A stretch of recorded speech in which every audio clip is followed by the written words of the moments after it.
Welcome in to Jerry's World, Week 7 Power Rankings. It's been long overdue, gentlemen.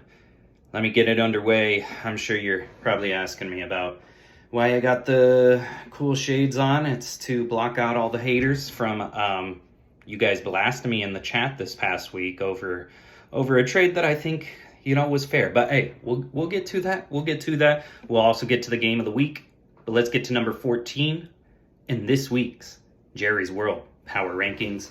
It's got to be future Mike wins. Mikey, let me start off with, I think everyone's still in the playoff race here, and Mikey has a team built for a second half, with Scatabo taking over in New York, Drake London finally getting into his groove.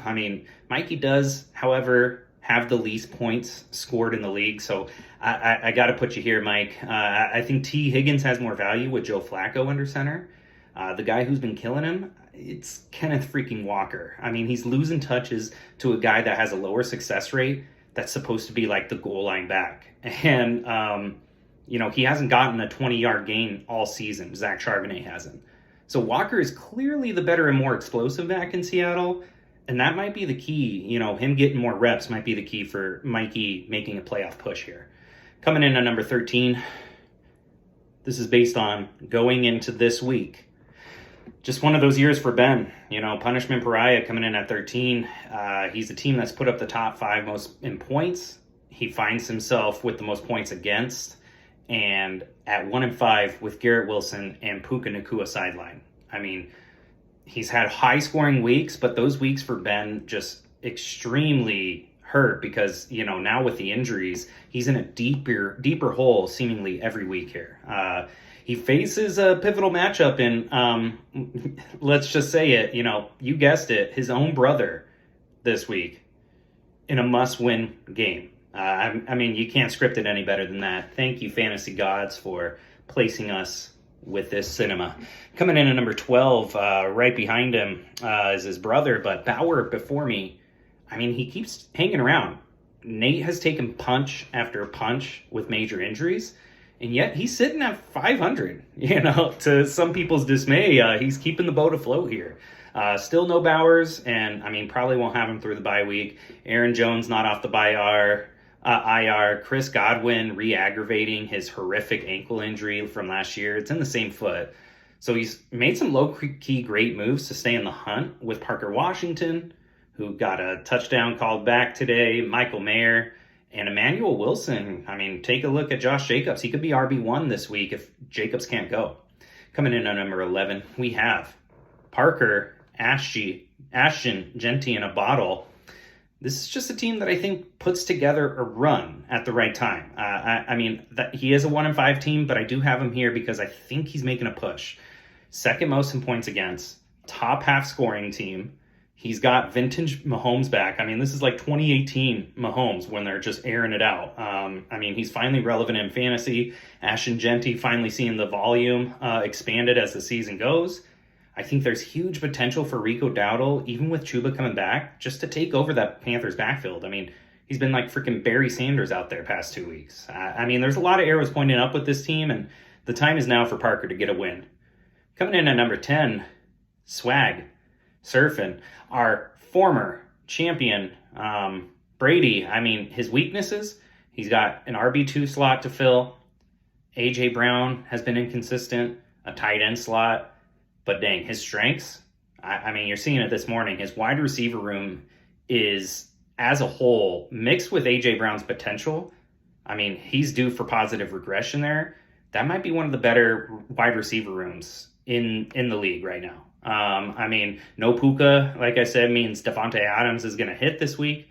Caleb Williams is getting incrementally better every week. Addison's been a great wide receiver 3 for this team. He's sitting at 2-4. Ricky Pearsall can't come back soon enough for a team that is scrapping to get back in the playoffs. Coming in at number 9, dun, dun, dun, dun, dun, dun, dun, dun, dun. Pylon Pimps. The wait is finally over, Eric. Rashee Rice is back, and it couldn't have come at a better time for his 2-4 team. Rashee Rice is known as a top 4 wide receiver against the zone, according to Matt Harmon's reception perception. And, he's playing a Raiders defense that runs a zone over 80% of the time. It's the highest in the league. So Rice's wide receiver run just brewing in a pot right now. Don't forget about CeeDee freaking Lamb is playing this week after a few week hiatus. I mean, I would have his team higher if not for a Scary Terry nagging injury that's continuing, and he's still at 2-4. So we'll see how it goes this week. I am excited to see his team play. Coming in at number 8, Dream Team. I think the most exciting team to talk about this week. Nick's made some moves with the top 3 teams in the league in a span of 24 hours. All 3 of us. Jaime, me, and Ross. And just like that, I mean, his team is unrecognizable on the other side of it. I gotta say, I love how he's swinging for the fences. The league seems to think he fleeced me, so there's that. He was able to upgrade his wide receiver room significantly, and he has 2 solid tight ends to start week in and week out now. I mean, I'm just very curious to see how this week goes here. Coming in at number 7, Mungo Bungo. And Jaden Daniels does it again. Braulio needed a Monday Night Football miracle, and Daniels came through to carry his team to 3-3 against Nick. I can see myself talking about this team as a top 5 play just a couple weeks from now, as he finally seems to be back to full strength. George Kittle off the IR, ready to consume a 30% target share right off the bat. Kendrick Bourne is killing it. You don't think Kittle's going to come back? Jamar Chase seems to be so back with a monster 16-catch game, and George Pickens, he's solidifying himself as a wide receiver 1. Even with CeeDee Lamb coming back, he's one of the most fun players to watch in the league right now. Did you guys see that Earl last week? Whew! In a loss, I know. Whatever. Coming in at number 6, the real McGregor. The man has been on a mission this year, and one of his side quests was taking on both Kapplers. I think he's really sought out to go after the Weasleys, and, he started off by beating Ben by the skin of his teeth. So by my math, if the Commanders don't block a field goal, Paul would have failed to pull it off and would lose to Ben by like 0.2. So that was just a crazy week overall. But alas, Paul sits at 4-2. He's got a savvy Joe Flacco to start this week, and 31 points from Flacco. What a pickup. Saquon has yet to get a top 6 finish on the week this year. What's going on? What's going on in Philly? Could this be the week that Barkley breaks through against the Vikings defense that's actually surprisingly weak against the run this year, bottom 8 in the league right now? We'll see. Coming in at number 5, I can tell you a team that doesn't want to see Barkley turn it around, and that's Scott's Tots, Noah. Noah plays Paul this week as, he's gone really under the radar this year. Noah has gone under the radar. So, he's playing it cool. He's top 6 in points for. You can thank JSN for that. He's on pace to break Calvin Johnson's receiving yards record. Kamani Vidal, it's Vidal, not Vidal, could secretly be the pickup of the year if the Chargers don't make any running back trades before the deadline. And if Hampton's injury is as severe as reports indicate, Kamani Vidal could be a league winner here. I think Brian Thomas has finally woke up too. Maybe not this morning, but he's getting the volume. He's getting the volume. I think Trevor Lawrence needs to put the ball in a catchable space that's not going to put Brian Thomas at risk. It could be scary hours for Noah moving forward. We'll see after this week here. Coming in at number 4, maybe a surprise. Me, T.O. first ballot. I know I'm looking in the sleeper rankings. I'm looking at number 1, but it's... Just let me elaborate here. I'm making these rankings based on how a team is entering week 7. Okay, and this team is not built for week 7. Bucky Irving, Mecca Ibuka, I hope he doesn't go, but they're both pretty much out. It's making my wide receiver room especially thin there. So starting Jalen Coker off his first game from IR, it wasn't in my preferred outcomes.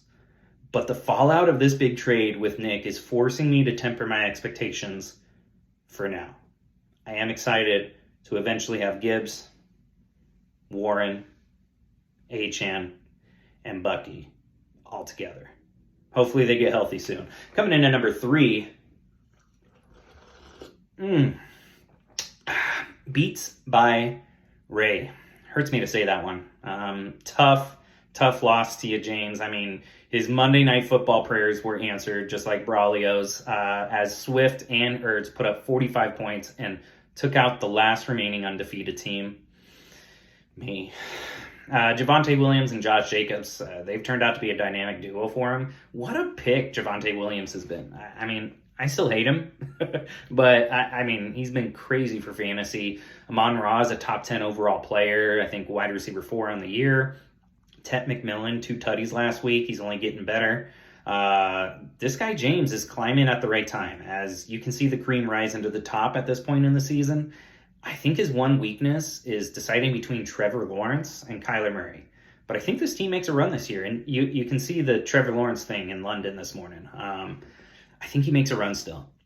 Coming in at number 2, call him Mr. Consistency. Ross has assembled another top-tier squad and rolls with the punches with Evans and Hampton being out.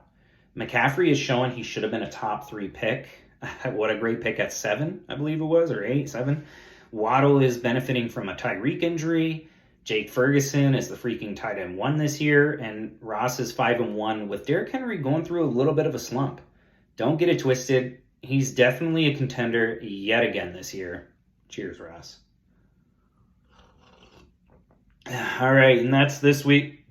Oh, you guys want to hear number 1? Okay, Lord Petty Flacco. Okay, Bijan Robinson, Jonathan Taylor.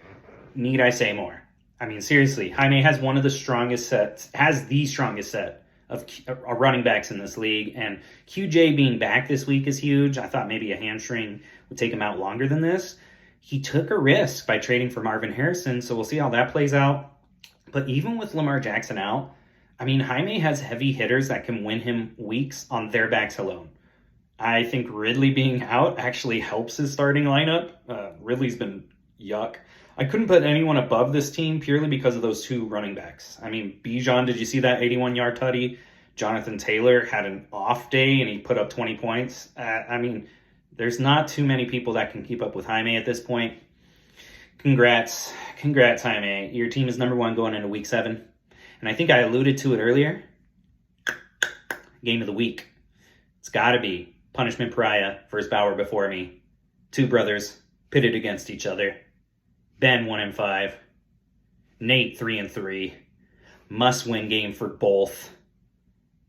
Let's see. I mean, they had a huge trade earlier on in this season that was ridiculed. Looks like right now, especially with the Puka injury, looks like Nate's coming out on the other side so far. So, you know, you just never know what's going to happen in fantasy football. Guys, again, it was long overdue. I put the shades on to take out the haters because you guys were ripping me in the chat today, and it didn't affect me at all. It kind of did. See you guys. Have a good one.